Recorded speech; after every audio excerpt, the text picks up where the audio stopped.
Good afternoon, everyone. I'm Sayukta, your host for today's live from All About Skin Wellbeing team. And I'm sure all of you must be keeping good health. Today, we are going to discuss about our skin health with focus on urticaria or hives, which we or our near and dear ones would have encountered at some time in their lives. Urticaria is characterized by round rash on the skin that itch a lot. It may be due to the chemicals in certain food items, allergy to certain medications, insect sting, sunlight, and sometimes the causes unknown. As per study published in Indian Journal of Dermatology, Venereology, and Leprosy, more than one-fifth of the population suffer urticaria at one time. 60% of patients are in the age group of 20 to 40 years. Incidences are higher in older age group. Urticaria is classified as acute and chronic, but the most important part is not to ignore it, and doing self-medication can actually worsen the symptoms. Consult your nearby qualified skin specialist immediately for an early relief. And in today's digital world, it's always a boon or blessing if we can get to hear from an expert dermatologist online about urticaria and its type, how we can prevent it, the kind of test required for its diagnosis, the right treatment, and management approach for an early relief. So today we have with us renowned dermatologist Dr. Priyanka Tupekar, live from Dr. Priyanka's Skin Clinic, Pimpri Chinchwad, with who will educate us more about urticaria and its management. Dr. Priyanka Tupekar is MBBS dermatologist and has an experience of 9 years in this field. She has completed her MBBS from Maharashtra University of Health Sciences, Nashik in 2002 and dermatology from Maharashtra Institute of Medical Education and Research in 2014. A very warm welcome to you, Dr. Priyanka. It's a pleasure to have you with us. Thank you so much, Amita. Thank you for the introduction. So let's get started, dear friends. Definitely. And as we are going to discuss about a very important topic, which is the management of urticaria. First of all, doctor, we would like to know what is urticaria exactly? So yes, good afternoon, everybody. So let's get started with this knowledge of like what is urticaria exactly. As already our host said that almost one-fifth of the population, they experience once in lifetime at least the urticarial rash or allergy. So basically urticaria is a skin condition in which there are itchy erythematous means red hives or wheals on the skin. Most of the times burning is also present and itching is so much so that it is uncomfortable or annoying for the person. So hives means in Hindi we call them as dadode and Marathi we call them as gandhi utne. So urticaria in short is pitti utna ya gandhi utne. So most I am sure that like most of the people or persons they must have experienced some or the other time in their lifetime, and calculations or numbers also say that 10 to 25% of the people once in lifetime they experience the urticarial rash. Yes. Definitely. And इसीलिए इस पर बात करना और ज्यादा जरूरी हो जाता है डॉक्टर, क्योंकि ये काफी कॉमन है, कई लोगों को होता है, जैसे कि स्टैटिस्टिक्स कहते हैं. Doctor, what are the causes responsible for urticaria? Okay, there are wide ranges of causes. So I'll go first with the broad classification. Definitely. So urticaria is classified into acute and chronic. Acute means जो symptoms आने के बाद या rash आने के बाद वो on and off आते रहती है and it doesn't last for more than 6 weeks. Like जैसे आपको urticaria का rash शुरू हो गया, on and off आता रहेगा, but with treatment, with avoiding trigger factor, the urticarial rash will go off or it will reduce within less than 6 weeks. And जब ये more than 6 weeks के बाद भी रहती है और it is chronic for months, then it is called as chronic urticaria. So दोनों के almost reason same है. So mostly जो मतलब common reason है, so कुछ medications जिससे हो सकता है. The most common reason amongst all is a food allergy. So जो खाने की कोई चीजें रहती है और food items that we eat, even the what we consume on daily basis, which we are taking from birth, so those items can cause allergy at some point time point of our life. So food items most commonly those are like fish or nuts और जैसे any कोई सब्जी या जैसे dairy products, तो हर एक को वो जरूरी नहीं है कि यही कॉमन चीज है और उसी से होगा. Every individual can have allergy with any of the food item. So mostly जो कॉमन रहते हैं वो ये चीजें रहती है. Other thing as I have mentioned, it is medication. Some किसी गोलियों से वगैरह हो सकती है, किसी इन्फेक्शन की वजह से हो सकता है, जैसे बैक्टीरियल इन्फेक्शन है, वायरल इन्फेक्शन है. आप लोगों ने देखा होगा बहुत लोगों ने कि after viral fever, most of the children, in kids also and in adults also we find the urticarial rash has occurred. तो वायरल इन्फेक्शन के बाद भी ये हो सकता है. Then next thing is climate extreme changes, और जैसे बहुत ज्यादा ठंडी, कोल्ड, और बहुत ज्यादा हीट, इन दोनों की वजह से भी बहुत लोगों को अर्टिकेरिया होता है. कोई रूटीन में चेंज, जैसे they are going to another place, वहाँ का वेदर अलग है, कुछ चेंज हो गया रूटीन में, वो है. And then other reason can be insect bite reaction. Insect bite मतलब कोई भी छोटे से छोटा कीड़ा रहो, वो अगर काटता है और उससे आपका एलर्जिक रिएक्शन ट्रिगर होता है, तो उससे भी urticaria that person can have. और ऐसे भी कोई रीजंस रहते हैं, जैसे स्ट्रेस से अर्टिकेरिया बढ़ता है, अल्कोहल इंटेक से भी बढ़ सकता है. आप कोई दूसरे भी कोई आपको बीमारी रहेगी, जैसे थायराइड है, डायबिटीज है, या कोई ऑटो इम्यून डिसीज है, उसकी बहुत बड़ी लिस्ट है. तो वो अगर है तो वो उससे भी अर्टिकेरिया हो सकता है. तो ये सारी चीजें हैं, ये बहुत कॉमन है. और कोई ऐसी चीजें रहती है कि जिसका हम लोग we can not diagnose it, और we can not pin point that for in some people, person, patients, we can not pin point one reason. So उसमें हम लोग एक बोलते हैं कि वो इडियोपैथिक है, मतलब उसका रीजन हमें पता नहीं है. सो ऑटो इम्यून एक डिसीज, उसमें भी अर्टिकेरिया होता है, और इडियोपैथिक भी रहता है जो हमें पता नहीं है. So these are overall reasons for urticaria. बहुत अच्छे से आपने एक्सप्लेन किया डॉक्टर, और बहुत सारे रीजंस हो सकते हैं अर्टिकेरिया के पीछे, और कई बार तो जैसा आपने कहा कि रीजन पता भी नहीं चल पाता, डायग्नोस भी नहीं हो पाता. तो इस पर भी हम आगे बात करेंगे, लेकिन उससे पहले जानना चाहेंगे कि अर्टिकेरिया कितना सीरियस हो सकता है. क्या ये लाइफ थ्रेटनिंग है? क्योंकि जैसा आपने कहा, डेफिनेटली इचिंग तो बहुत होती है, उसे कंट्रोल करने पर तो हम बात करेंगे, लेकिन क्या ये लाइफ थ्रेटनिंग हो सकता है doctor? See, there are some stages, mild, moderate, severe. तो वो अर्टिकेरिया के जो व्हील्स रहते हैं, जो लीजन्स रहते हैं, वो कितने एरिया में रहते हैं, पूरे बॉडी कवर करते हैं, उसका सिम्टम की इंटेंसिटी कितनी है, मतलब बहुत ज्यादा इची है, बहुत ज्यादा बर्निंग हो रहा है, उसके ऊपर उसका सिवियरिटी ग्रेड डिसाइड होता है. But mostly, I mean I can say almost more than 90% times it is not life threatening. हाँ, अगर सिवियरिटी ज्यादा है तो उसमें एंजियोइडिमा एक करके there is one condition. So angio, what is angioedema? It is a most like बहुत क्या बोल ऐसे वी कैन से लाइक ज्यादा hyper reaction towards that allergen और दैट ट्रिगर. सो उसमें क्या होता है, there is a swelling over like around eyes, over lips. So mucocutaneous जो पार्ट्स होते हैं, हैंड्स है, पाम्स एंड सोल्स है, एक्सटर्नल जेनिटलिया है, और ये सारी चीजों में उसमें स्वेलिंग आ जाती है. That time it can be serious और severe. So in any case or any stage of urticaria, one must consult a dermatologist, qualified dermatologist, क्योंकि वो mild से लेके severe तक कब चला जाएगा, you will never know. इसीलिए अर्टिकेरिया के बारे में जानकारी रखना बहुत जरूरी है, और इसीलिए ये सेशन भी हम कर रहे हैं. इसका ऑब्जेक्टिव यही है कि हम लोगों को अवेयर कर सके कि अर्टिकेरिया क्या है, कैसे इसका ट्रीटमेंट होता है, और क्यों बहुत जरूरी है कि अर्टिकेरिया हुआ है तो हम डॉक्टर के पास जाए, सही सलाह ले, ताकि उसके जो खास तौर पे जब वो एक बहुत सीरियस रूप ले लेता है, उससे भी हम बच सके.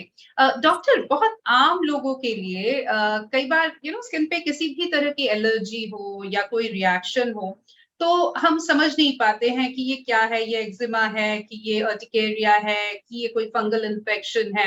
आपने कहा कि चकते हैं, या जो लोकल लैंग्वेजेस में हम इसके नाम रखते हैं, लेकिन वो लोग जिनको अभी तक अर्टिकेरिया नहीं हुआ है, वो शायद अभी तक सही से नहीं समझ पा रहे हैं कि अर्टिकेरिया कैसा दिखता है.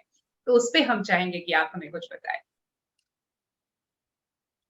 Okay, so अर्टिकेरिया का मोस्ट इम्पोर्टेंट एंड मतलब डायग्नोस्टिक फीचर जो रहता है, दैट इज हाइव्स और ददोड़े और गांधी. सो वो क्या रहता है, एक स्वेलिंग रहती है स्किन पे रेड कलर की, जिसको अगर आप दबाएंगे तो वो थोड़ा सा प्रेस हो जाएगा, उसका मतलब वहां पे आप अगर दबाओगे तो गड्ढा पड़ जाएगा। And it is soft swelling, बिल्कुल हार्ड या वैसे कड़क नहीं रहती है। देन उसके उधर मतलब on that swelling also and surrounding to that swelling there is erythema, it is a characteristic feature. और एक रहता है कि सीवियर इचिंग, मतलब 99% केसेस में जो ये व्हील्स और ददोड़े उठते हैं, दोज आर अनट्रीटेड, सो उसमें सीवियर और अनकंफर्टेबल इचिंग रहती है, patient can not ignore that. मतलब अगर आपको अर्टिकेरिया उठ रहा है तो आप का काम में मन नहीं लगेगा, आपका उधर ही ध्यान जाएगा, आप अनकंफर्टेबल रहोगे। तो ये सारी चीजें होती है। और एक उसका फीचर, कैरेक्टरिस्टिक फीचर है कि थोड़ी देर बाद, like most of the people 4 to 6 hours वो चला जाता है, और उस टाइम ऐसे लगता है कि वहां कुछ भी नहीं है और आपको you will feel that there was nothing. So ये भी उसका कैरेक्टरिस्टिक फीचर है। बट जब वो आता है तो आप यू कैन नॉट सिट काम, तो दिस इज द कैरेक्टरिस्टिक, तो आप उससे आपको पहचानना है कि ये अर्टिकेरिया है। So one thing is for sure that we can't ignore urticaria, क्योंकि बहुत ज्यादा इचिंग होती है, तो इग्नोर तो हम कर नहीं सकते। लेकिन कई बार ऐसा होता है डॉक्टर, और हमारे सोसाइटी में ये बहुत कॉमन है, चूंकि हमको पता है कि ये एलर्जी की वजह से हुआ है, स्किन एलर्जी है, तो कई लोग क्या करते हैं, उनको जब अर्टिकेरिया होता है तो वो डॉक्टर के पास जाने की बजाय वो केमिस्ट के पास जाते हैं और कोई भी ओवर द काउंटर एंटी एलर्जेंट ले लिया, तुरंत उनको आराम मिल गया, उनको लगता है यही अच्छा है, हम क्यों डॉक्टर के पास जाए। ये लेना कितना खतरनाक हो सकता है? Okay. See, over the counter medication or self medication is dangerous in any case. So वो सिंपल स्किन का कोई प्रॉब्लम रहेगा, अर्टिकेरिया रहेगा, या फीवर या कोई और चीजें रहेगी, so I'll strictly avoid, don't go for self medication or over the counter medication. अगर वो आपको पता चलता है कि एबीसी ये आपके फैक्टर से ये हो रहा है, जैसे मैंने बैंगन की सब्जी खाई और मुझे उस दिन शाम को या next day I am getting those hives, तो मुझे पता है कि I should avoid that. So simple measures at home is आप वो पहचानो कि व्हाट इज द ट्रिगर, सो वो आप अवॉइड करो। So that is the simplest method, and I'll strictly tell everyone, please don't take over the counter medications. उस हर एक medications का कोई डोज रहता है, कोई स्पेसिफिक इंडिकेशन रहता है, so which you will never know, और जो आप ऐसे ही खाते हो आपका उसके साइड इफेक्ट तो होते ही है। बिल्कुल। हम जब किसी डॉक्टर के पास जाते हैं तो वो पहले हमसे थोड़ी-सी हिस्ट्री पूछते हैं कि इससे पहले हमको कोई तकलीफ तो नहीं थी, किसी ऑर्गन में कोई प्रॉब्लम तो नहीं है। फिर तमाम चीज़ें जानने के बाद, हमारी प्रॉब्लम समझने के बाद वो उस हिसाब से हमें मेडिकेशन प्रिस्क्राइब करते हैं। लेकिन जब हम ओवर द काउंटर जाते हैं तो हम में से कोई भी जाएगा, केमिस्ट जो है उसको जो ठीक लगेगा वो हमें दे देंगे। तो इसलिए बहुत ज़रूरी है, क्योंकि हम सबके बॉडी अलग है, हम सबकी दिक्कतें अलग हो सकती है। कॉज़, जैसा कि डॉक्टर ने कहा, कॉजेज़ अलग-अलग हो सकते हैं, अर्टिकेरिया बहुत सारे रीज़न से हो सकते हैं, तो इसीलिए ज़रूरी है कि हम डॉक्टर के पास जाएँ, कॉज़ डायग्नोस हो और फिर डॉक्टर की सलाह मानना ज़रूरी है। डॉक्टर, ये भी आपसे जानना चाहेंगे कि खास तौर पे, क्योंकि इनिशियली आपने बताया कि एक्यूट अर्टिकेरिया क्या है और क्रॉनिक अर्टिकेरिया क्या है। खास तौर पे जो क्रॉनिक अर्टिकेरिया के पेशेंट्स होते हैं, I am sure your patients also ask you, will it ever go away permanently? When will it go away forever? तो इसका आपका क्या जवाब होता है डॉक्टर? सी, क्रॉनिक अर्टिकेरिया के बारे में जो कुछ भी स्टडीज हुए हैं, इन दो studies it is found that 1 to 5 years it is the period when that urticarial symptoms stay. So in most patients, around 5 years के बाद वो almost it comes to the baseline. So उसके भी ट्रीटमेंट की कोई स्टेप्स है या stages है। सो अकॉर्डिंग टू, अगर like I know that patient is a chronic urticaria patient, known patient, so I'll upgrade their treatment in every visit. I'll see to it, I'll take the detailed history. जैसे मैंने बताया, कुछ ना कुछ ऐसा रहता है डेली हमारे रूटीन में which is a trigger factor. Please remember the word trigger factor, मतलब जिससे हमें ये शुरुआत होती है। So it can be anything. आप वर्क प्लेस पे जा रहे हो, वहां पे कुछ रहेगा, आप घर पे हो, हाउसवाइफ हो, कुछ आपने कभी बाथरूम क्लीनिंग किया, वो एक डिसइंफेक्टेंट का स्मेल से हो गया, आपने कुछ क्लीनिंग किया उससे धूल से हो गया। हाँ, आपके पास पेट है, पेट से भी हो सकता है, जैसे नया नया पेट आए तो इमीडिएटली सेकेंड डे नहीं होगा, it will take time, 8 to 10 days, 15 days के बाद। सो ये सारी चीजें रहती है रूटीन में। कुछ चीजें ऐसी है जो हम खाते हैं, जैसे हमारा ईटिंग ऑयल, जो हम लोग चीजें बनाते हैं सब्जी वगैरह ऑयल में, वो भी एलर्जिक रह सकता है, हमारा सोप एलर्जिक रह सकता है। एंड बेसिकली अगर हमारा स्किन ही सेंसिटिव रहेगा तो उससे भी वो क्रॉनिक बन जाता है urticaria. So just I want to मतलब कंसोल करना चाहती हूँ जिनको क्रॉनिक अर्टिकेरिया है कि ये जरूरी नहीं है ये लाइफ टाइम रहेगा, बट यस अभी एक सपोज पेशेंट ए है, उनको देख के मैं प्रेडिक्ट नहीं कर सकती कि ये इतने ही दिन में जाएगा, इतने दिन रहेगा, या it will long for last for life long. But उसके लिए काफी सारे ट्रीटमेंट ऑप्शंस अवेलेबल है, काफी सारे टेस्ट अवेलेबल है। सो मैं यही सजेस्ट करूंगी, if you are known chronic urticaria patient, don't lose hope, there is a treatment, there is a cure. और ये बहुत लाइफ थ्रेटनिंग या बहुत मतलब कभी ठीक नहीं होने वाली ऐसी बीमारी नहीं है। बिल्कुल रिलीफ मिल सकता है, ट्रीटमेंट अवेलेबल है, इसलिए don't suffer in silence. Definitely बहुत आपकी क्वालिटी ऑफ लाइफ हैम्पर होती है अगर अर्टिकेरिया होता है, because you are continuously itching और आपका फोकस भी अपने काम पे नहीं हो पाता। Many times people stop socialising और गोइंग इन पब्लिक। तो इन सब से आपको निजात मिल सकती है। जरूरत बस इतनी है कि हम सही समय पे, जब भी हमें ये अर्टिकेरियल रैशेस हो रहे हैं, तो हम जाएं और एक क्वालिफाइड डर्मेटोलॉजिस्ट से संपर्क करें।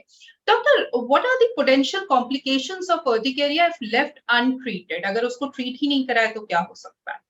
जैसे मैंने बताया स्टेजेस आते हैं, माइल्ड, मॉडरेट, सीवियर और acute and chronic. So acute urticaria आप अगर अच्छे से if you are treating it immediately with the qualified dermatologist, so it will we can stop it for going towards the chronic. तो ये सबसे बड़ा complication रहता है अगर acute urticaria आपने इग्नोर किया या you are not trying to find out the reason और ट्रीटमेंट नहीं लिया ठीक से, तो which can turn into chronic urticaria, वो एक मेजर है। एंजियोएडिमा अगर हो गया, सिवियरिटी ऑफ अर्टिकेरिया अगर बढ़ गया, तो it is definitely a life threatening ये, क्योंकि म्यूकोक्यूटेनियस जो हमारे सरफेस एरियाज या इंटरनल ऑर्गन्स है उसमें स्वेलिंग आना स्टार्ट हो जाता है। तो वो मतलब ब्रेथलेसनेस वगैरह ये सारी चीजें बाद में होने लगती है, तो वो लाइफ थ्रेटनिंग रहता है।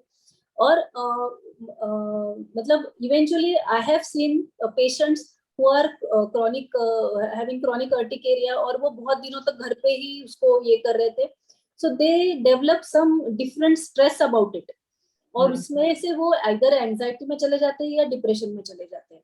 तो they avoid going out, they avoid going meeting people. So ये चीजें रहती है कि उनको बाहर खाना, बाहर किसी के पास जाना, ये चीजें वो अवॉइड करती है और वो that affects their daily routine mentally. So this can be considered as a complication, of course, of the urticaria. Yes, life threatening बाकी internal organs पे आप अगर के बारे में या related complications बोल रहे हो तो there are very less. So ऐसा नहीं है, but जैसे मैं बोल रही हूँ कि वो एक तो skin condition है, skin we can see. So and urticaria ऐसा है कि itch किए बगैर हम रह नहीं सकते, तो it self is a complication कि वो अनोइंग रहेगा और सोशली हैम्पर करेगा लाइफ। बिल्कुल, इसलिए बहुत जरूरी है कि हम एक क्वालिफाइड डर्मेटोलॉजिस्ट को दिखाएं। जैसा आपने अभी मेंशन किया डॉक्टर की स्ट्रेस की वजह से, क्योंकि अर्टिकेरिया की वजह से बहुत सारे जो उसके जो कॉन्सिक्वेंसेस झेलने पड़ते हैं पेशेंट्स को, तो वो एंजाइटी होने लगती है या फिर डिप्रेशन में चले जाते हैं। क्या स्ट्रेस की वजह से अर्टिकेरिया होता भी है doctor? See it is not yet established कि स्ट्रेस की वजह से या स्ट्रेस इंड्यूस्ड अर्टिकेरिया हो सकता है, बट क्लिनिकली हम लोग देखते हैं कि स्ट्रेसफुल लाइफ रहेगा तो उनका सारा ही routine it is changed, their eating habits are changed, they like they don't follow the routine, so those factors get combined with the stress and then that can lead to urticaria. एक चीज है जो देखी गई है even in the studies that stress aggravates urticaria. आप अगर already chronic urticaria के पेशेंट्स हो, आपके लाइफ में कोई अनटुवर्ड इंसिडेंट्स हो गया and you are under very much stress, तो वो बढ़ता है। Even in my clinical experience, जब कोविड वेव आया था, तो उसके बाद इवन फीमेल्स जो घर पे थी, males who were going out but very like थोड़े से ये थे, डिस्टर्ब थे, without any reason, without any prior history, people were having urticarial rash. So मतलब stress of course affects or aggravates the urticaria.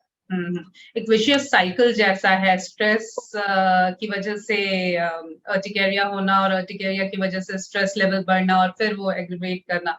तो ये एक विशियस साइकिल जैसा है। आपने कोविड का ज़िक्र किया, इसलिए मैं आपसे जानना चाहूँगी डॉक्टर, कई ऐसे केसेज़ आए लास्ट 2-3 इयर्स में जहाँ जो कोविड पेशेंट्स थे उन्होंने कंप्लेन किया कि उनको भी हाइव्स या अर्टिकेरिया हुआ है। या जिनकी रिपोर्ट्स पॉजिटिव आई कोविड को लेके उसके बाद पता चला कि उनको हाइव्स या अर्टिकेरिया हुआ है। क्या रिलेशन कोविड एंड हाइव्स का है doctor? Studies are going on, or in my clinical practice also, personally I have seen many patients. I tend to ask them since when the urticaria started. So last 1 or 1.5-2 years से ऐसे दिखाई दे रहा है कि मतलब जिनको Covid हुआ था उनमें अर्टिकेरिया की फ्रीक्वेंसी बढ़ गई है, या जो अगर पहले से अर्टिकेरिया था उसके एपिसोड्स बढ़ गए थे. So many people used to come last 1 year, तो बहुत ज्यादा था कि मतलब आफ्टर कोविड उनको अर्टिकेरिया हो रहा है. बट एज सच अभी तो ऐसा कुछ concrete incidents we don't have that this is the particular reason.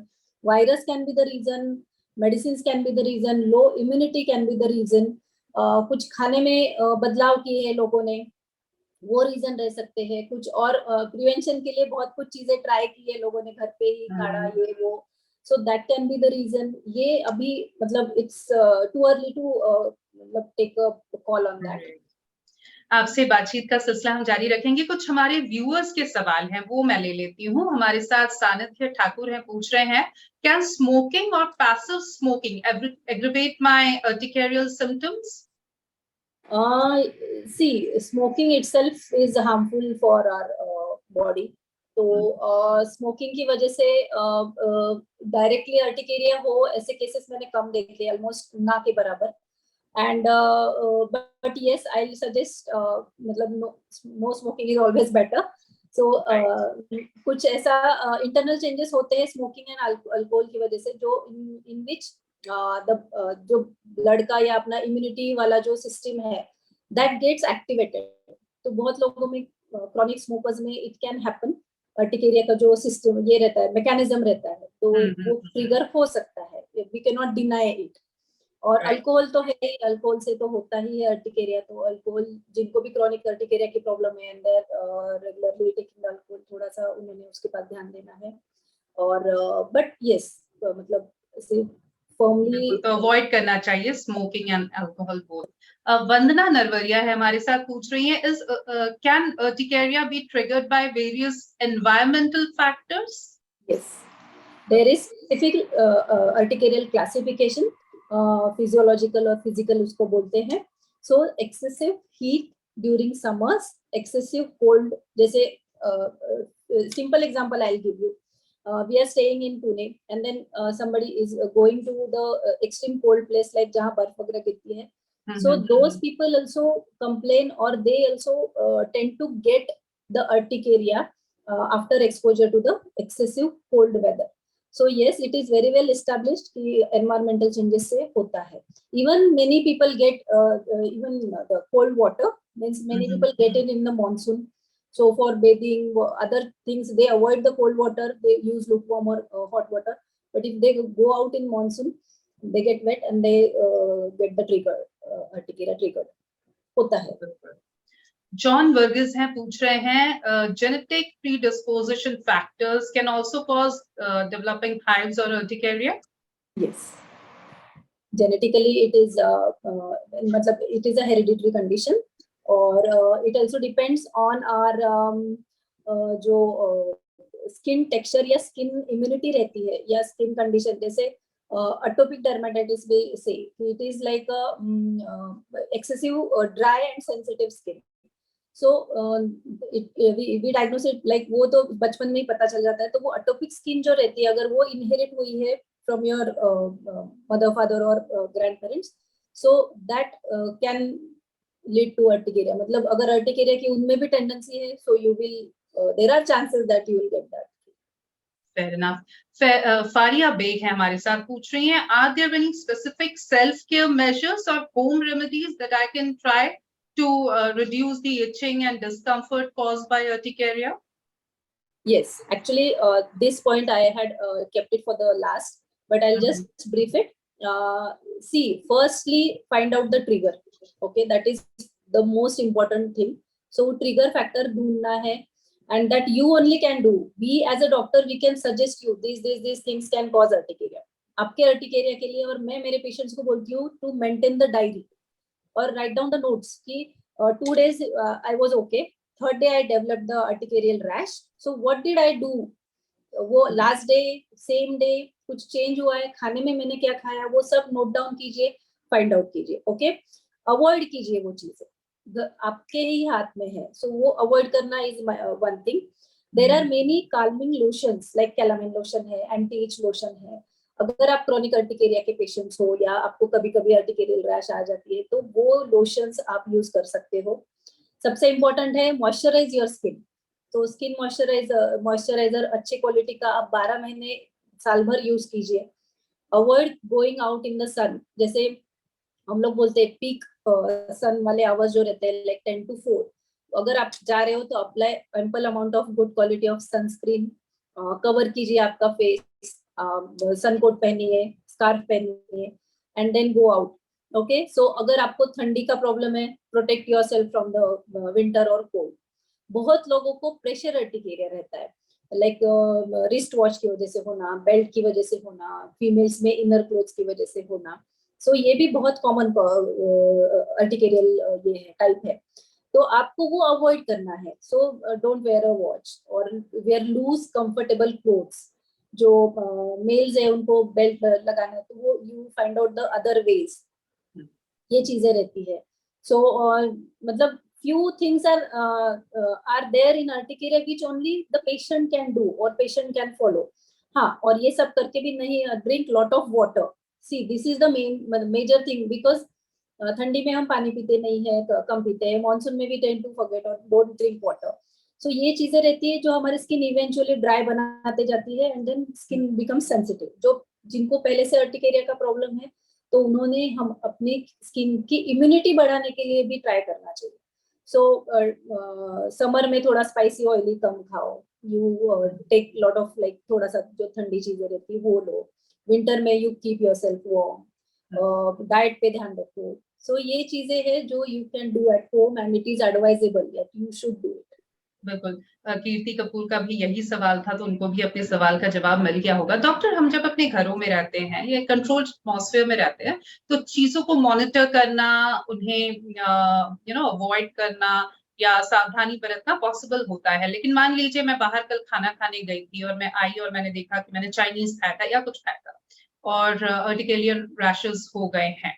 तो बाहर जब हम खास तौर पे जाते हैं या कोई पैक्ड फूड्स भी बहुत हमारे घरों पे आते हैं, तो इनमें से कोई ऐसी चीज है जिन पे हमें ध्यान रखना चाहिए, जिनकी वजह से अर्टिकेरिया एग्रवेट हो सकता है, ट्रिगर हो सकता है?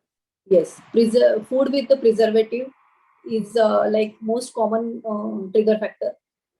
तो प्रिजर्वेटिव रहे जो जिनमें है वो फूड तो अवॉइड ही करना है. जो पैक्ड फूड है, जो ये है मतलब एरिएटेड ड्रिंक्स है, वो अवॉइड करना है. Most of the times fermented food और डेयरी प्रोडक्ट्स का भी बहुत लोगों को एलर्जी रहता है. देन इन मेनी किड्स और ये कोई ड्राई फ्रूट्स रहते हैं उसकी एलर्जी रहती है.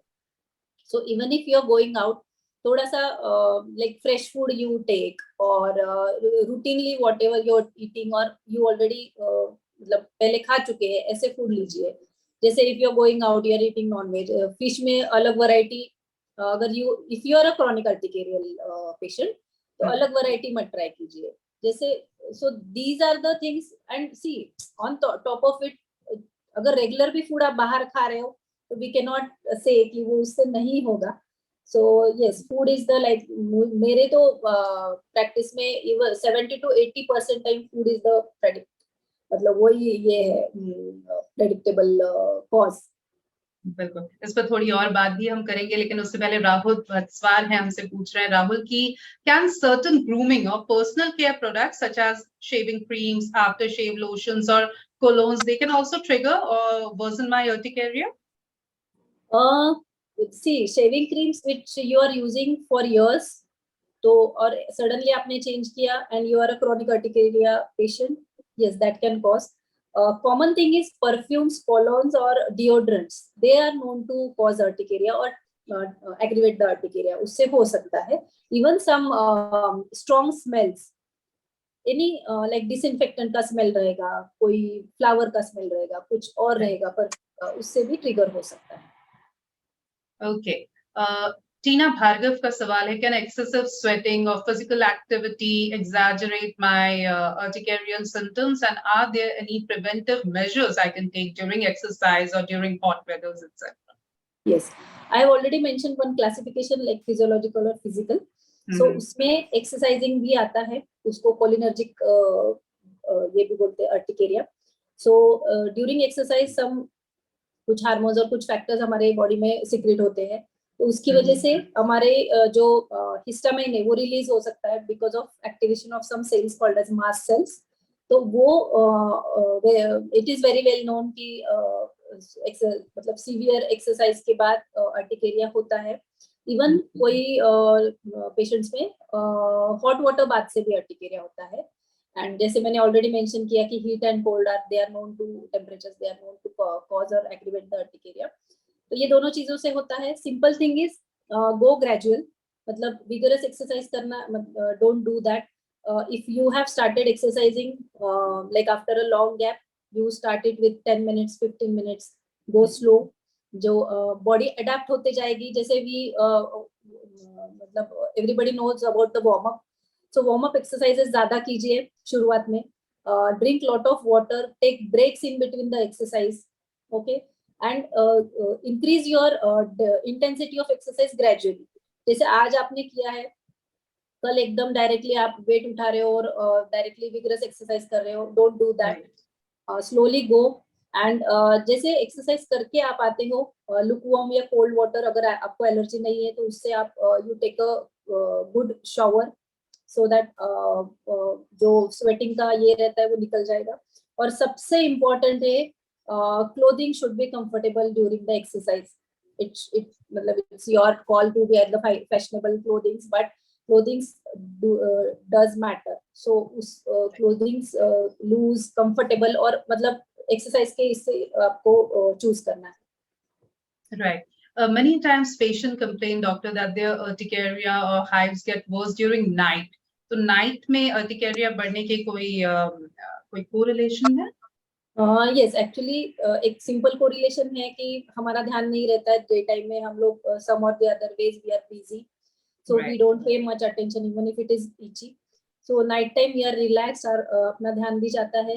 Some mechanism is also going on where during night time the histamine release is more. It is found in few studies. So उससे भी रात में अर्टिकेरिया आपके और itching for that मतलब not even in the urticaria, बहुत काफी skin diseases में itching they people or patient feel it is more at night. So yes, there is definitely a reason and there is a होता है, it is there. Urticarial patients बहुत tired, बहुत fatigue भी महसूस करते हैं, उसके पीछे क्या reason है doctor? See, this is our body's reaction or response to a particular action. मतलब trigger हो, allergy हो. जैसे हमें फीवर आता है और फीवर में हमारी बॉडी पूरी ड्रेन आउट हो जाती है. Fever is a kind of reaction to the bacterial, viral और एनी अदर इन्फेक्शन. सो जो अर्टिकेरिया रहता है वो हमारी बॉडी का रिएक्शन रहता है, जिसमें हमारे immune system, specially mast cell activation, तो जो इम्यूनिटी के लिए काम करते हैं, वो पूरा सिस्टम एक्टिव हो जाता है. एंड एक हिस्टामाइन नाम का जो इट इज अ लिक्विड, सो जिससे अर्टिकेरियल रैश आती है, so which gets secreted, और वो पूरे बॉडी में सिक्रीट होता है. नॉट ओनली द मतलब मोस्ट ऑफ द टाइम्स की लोकली तो होता ही है, बट अदर जगह पे भी होता है. तो ये पूरा हमारा सिस्टम काम करने में लग जाता है और उससे हमें बॉडी फटीग या थकान हो जाती है. इवन फ्यू पीपल और some patients they get fever, और जैसे बोलते हैं ना फीवरिश लगना, तो it's not obvious fever but feverish हो जाता है, मतलब वो इट इज कॉमन ये. ओके डॉक्टर, जब एक पेशेंट आपके पास आता है तो क्या कोई टेस्ट आप सजेस्ट करते हैं, डायग्नोस कैसे करते हैं कि अर्टिकेरिया ही है या इसके कॉजेस क्या रहे होंगे? Okay, see, diagnosis of urticaria mainly is dependent on the clinical examination. Okay, so whenever patient comes to me, detailed, thorough history, whatever patient is trying to tell me, I listen it patiently. उनको क्या क्या कब से start हुआ, duration कैसे start हुआ, then lesions कितने देर तक रहे, कितने फॉर्म में आए, मतलब कितने बॉडी एरियाज पे थे, सो ये सब पूछते हैं. देन स्किन एग्जामिनेशन, वो लीजन्स का एग्जामिनेशन भी डू.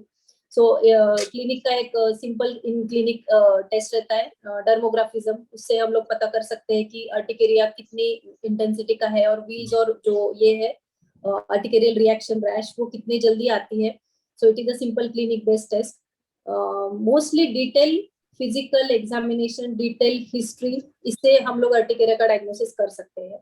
जो पेशेंट है जिनमें हमें ट्रिगर फैक्टर नहीं ही पता चलता है, तो उनके लिए there are some more test, और जो क्रॉनिक अर्टिकेरिया में चले जाते हैं, सीबीसी मतलब कंप्लीट ब्लड काउंट, उसमें सेल कैसे है, eosinophils mostly are indicative of our allergic reaction, वो सेल्स देखते हैं. ईएसआर जो है इरिथ्रोसाइट सेडिमेंटेशन रेट, उससे हम लोग पता कर सकते हैं. यूरिन टेस्ट में पता चलता है कोई इन्फेक्शन है, ये है, उससे पता कर सकते हैं. Even C reactive protein is a test, वो कर सकते हैं.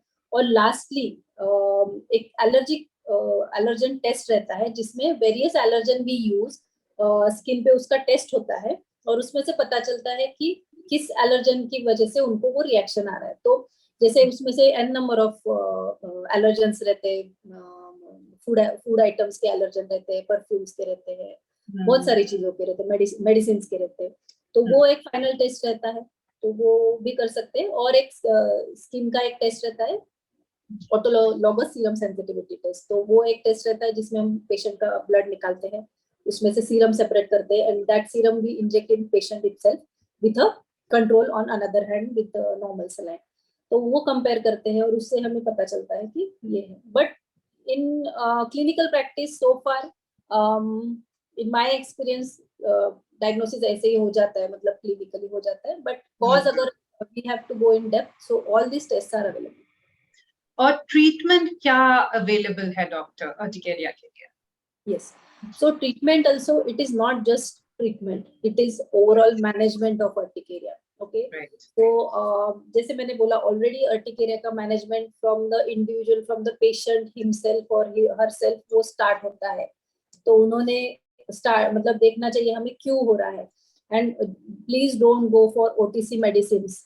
Consult your doctor. हम लोग यहाँ पे आपका हिस्ट्री लेंगे, आपको पूछेंगे सब क्यों हुआ, कैसे हुआ, कब से हुआ, ऑल डिटेल्ड हिस्ट्री. उसके बाद there are wide range of medications. Okay, कुछ नॉन सेडेटिव रहती है, मतलब जिससे नींद नहीं आती, कुछ सेडेटिव रहती है जिससे नींद आती है, जो we prefer at night. So ये I just bust a myth here कि ये जो हम लोग ईचिंग और अर्टिकेरिया के लिए नाइट वाले सेडेटिव मेडिकेशन देते हैं, those are not sleeping pills. Please consider, ये कीजिए, ध्यान दीजिए, these are not sleeping pills, these are anti allergy और एंटी हिस्टामिनिक पिल्स. जो मैंने बताया, हमारे बॉडी में एक हिस्टामिन लिक्विड फॉर्म होता है, अर्टिकेरिया उससे बनता होता है. तो वो उसको कम करने के लिए there are anti histaminic drugs. तो उसके क्लासिफिकेशन है, broad classification is non sedative and sedative, और उसके बहुत सारे अलग अलग टाइप्स है, अलग अलग क्लासिफिकेशन है. I will not go in details, but there are many varieties of drugs. उसको कम डोज में we can start it, we can increase the dose as per the patient's weight and requirement. We can monitor them. So simple antihistaminic है, फिर then corticosteroids है. तो in severe chronic urticaria which is non-responsive to the other medications, in that case only we prefer or we prescribe corticosteroids, oral steroids. Mostly medical से जो patients लेते हैं, medical वाले उनको स्टीरॉइड ड्रग्स देते हैं. So please be aware and don't take OTC medicine, those are not required. So in cases where there is like हमने दे दिया है एंड इट इज 0% रिस्पॉन्सिव, हाँ 10% भी रिस्पॉन्स आ रहा है, तो we will continue same treatment और we will update the treatment. We will not go towards the steroid, oral steroid intake, और we will not prescribe you. तो वो अगर कोई कंडीशंस है जिनमें आपको रिलीफ ही नहीं मिल रहा है, तो we don't have any other option. और most of the doctors, dermatologist, we tell the patient that we are starting you on the steroids and these are necessary, this is the dose, and ऐसे ही लेना है जो हमने बताया. Corticosteroid एक antihistaminic drug range है, एक कॉर्टिकोस्टेरॉइड्स है और इम्यूनोसप्रेशन ड्रग्स भी है. तो वो भी उसको that will required bigger medical setup और इन्वेस्टिगेशन करने पड़ते हैं उसके पहले. अगर ऐसे पेशेंट आते हैं जो सालों से अर्टिकेरिया से परेशान है, तो या फ्रीक्वेंटली अर्टिकेरियल एपिसोड्स आ रहे हैं, उनको रैश आ रहा है, तो for them we put them on the third category, मतलब थोड़ा हायर कैटेगरी. तो उसमें वो तो इट्स लाइक ऑल इन्वेस्टिगेशन करके पेशेंट का कंसेंट लेके स्टार्ट करते. बिल्कुल, और इसीलिए बहुत जरूरी है कि अगर हमें अर्टिकेरियल रैश हो रहे हैं तो हम एक क्वालिफाइड डर्मेटोलॉजिस्ट को दिखाएं. जो टेस्ट हमें डॉक्टर बोले सिर्फ वही टेस्ट कराएं, जो प्रिस्क्रिप्शन डॉक्टर हमें दे उसे फॉलो करें. And trusting your doctor is equally important. Thank you so very much doctor Priyanka, it was wonderful talking to you. और अब एटलीस्ट हमारे जो व्यूअर्स हैं ये अर्टिकेरिया के बारे में काफी कुछ समझ गए हैं और ये जरूर समझ गए हैं कि सेल्फ मेडिकेशन या ओवर द काउंटर मेडिकेशन कितना खतरनाक हो सकता है. Thank you so very much once again. Thank you. Thank you. And viewers, thank you for your active participation in today's session. And to get latest updates on how to keep your skin healthy, do like and follow our FB page, all about skin well-being. We are also available on YouTube, Twitter, and Instagram. Thank you. Have a great day ahead. Goodbye.